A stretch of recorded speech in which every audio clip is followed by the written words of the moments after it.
Hello વિદ્યાર્થી મિત્રો, કેમ છો બધા? મજામાં ને? મારી યુટ્યુબ ચેનલમાં આપ સૌનું સ્વાગત છે.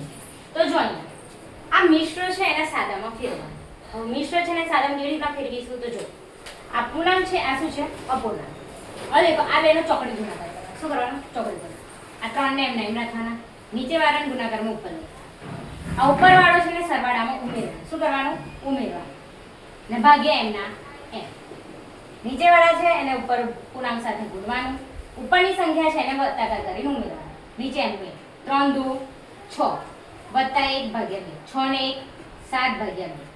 આવી ગયો આપણો જવાબ. ઓકે, દેખ લો. મિશ્ર છે એના પેલા સાદા ફેરવાનું, ભાગાકાર છે તેનો ઉપર લઈ જવાના. 3 2 6 ને પછી ઉપરનો 1 છે એને ઉમેરી દેવાના. તો 6 ને 1 7 ભાગ્યા 2. જો ભગાય તો ભગવાન ના ભગાય સામનો એમ. પૂર્ણાંક સાથે છેદનો પૂર્ણાંક સાથે ગુણાકાર કરવાનો. પછી ઉપરનો અંશ છે એને ઉમેરવાનો. ઓકે, આ અંશ છે, આ છેદ છે, આ પૂર્ણાંક. ઓકે, દેખી લો. ઓકે વિદ્યાર્થી મિત્રો, જો તમને મારો વિડીયો ગમ્યો હોય લાઈક અને સબસ્ક્રાઇબ કરજો. Next video bye bye.